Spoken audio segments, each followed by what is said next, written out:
ശാസ്ത്രീയമായി master plan തയ്യാറാക്കി Pavaratti town നവീകരണം നടപ്പിലാക്കുമെന്ന് പഞ്ചായത്ത് പ്രസിഡന്റ് ആന്റോ ലിജോ വ്യക്തമാക്കി.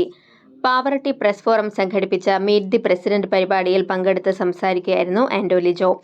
പാവറട്ടി സെന്ററിലെ ഗതാഗതക്കുരുക്ക് പരിഹരിക്കുന്നതിനും ആധുനിക രീതിയിൽ ബസ് സ്റ്റാൻഡ് നവീകരിക്കുന്നതിനും കൂടുതൽ പരിഗണന നൽകും.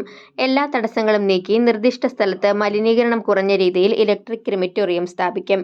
പൂച്ചേരി തോട് നവീകരിച്ച് പാവറട്ടി സെന്ററിലെ വെള്ളക്കെട്ട് ഒഴിവാക്കും. സർക്കാർ ഫണ്ട് ലഭ്യമാക്കാൻ നടപടി സ്വീകരിക്കും.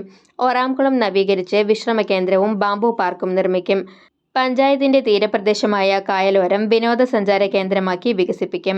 ഗതാഗതക്കുരുക്ക് ഒഴിവാക്കുന്നതിന് പാവറട്ടി സെന്ററിന്റെ കിഴക്കുഭാഗത്തുകൂടിയും പടിഞ്ഞാറ് ഭാഗത്തുകൂടിയും പുതിയ ബൈപ്പാസ് റോഡുകളുടെ സാധ്യതകൾ പ്രയോജനപ്പെടുത്തുമെന്നും പ്രസിഡന്റ് ആന്റോ ലിജോ പറഞ്ഞു. ആ കായലോരത്ത് പല ടൂറിസം പദ്ധതികളും പലപ്പോഴും ആരംഭിച്ച് അതൊക്കെ മുടങ്ങി കിടക്കുന്ന പ്രായോഗികമാകാത്ത ഒരവസ്ഥയാണുള്ളത്. അപ്പൊ അത് എത്രയും വേഗം നമ്മൾ അവിടെ ഒരു ബോട്ടിങ്ങിലും മറ്റു സൗകര്യങ്ങളോട് കൂടിയ ഒരു പാർക്ക് മുതിർന്നവർക്കും കുട്ടികൾക്കും ഉപയോഗിക്കാവുന്ന രീതിയിലുള്ള ഒരു ടൂറിസം കേന്ദ്രം കായലോരത്ത്, അതുപോലെ തന്നെ ഒരു തീരദേശ റോഡും കൂടെ കൊണ്ടുവന്ന് കായൽ ഭംഗി ആസ്വദിച്ചുകൊണ്ട് ആളുകൾക്ക് സഞ്ചരിക്കാവുന്ന ഒരു റോഡ് നമ്മൾ വിഭാവനം ചെയ്യുന്നുണ്ട്. പിന്നെ അടുത്തത് പാവറട്ടി സെന്ററിലെ ഗതാഗതക്കുരുക്ക് വർദ്ധിക്കുന്ന സാഹചര്യത്തിൽ ഇവിടെ വാഹനങ്ങൾ കൂടിക്കൊണ്ടിരിക്കുകയാണ്.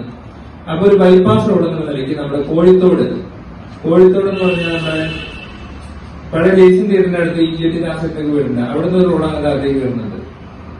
വയനാടൻ തറയിലേക്ക് പോകുന്ന റോഡ്, അതിന്റെ പേര് കൃത്യമായിട്ട് അറിയില്ല. അതിലൂടെ പോയി കഴിഞ്ഞാൽ നമ്മുടെ ഈ പാടത്തേക്ക് എത്താൻ സാധിക്കും. അവിടെ നേരെ ആ കോഴിത്തോട് വന്നിട്ട് നമ്മുടെ ചിറ്റാട്ടുകര റോഡിലാണ് ആ റോഡ് വന്ന് മുട്ടുന്നത്. ആ റോഡിന്റെ സൈഡിൽ, ആ കോഴിത്തോടിന്റെ സൈഡിലൂടെ റോഡ് നിർമ്മിക്കുകയും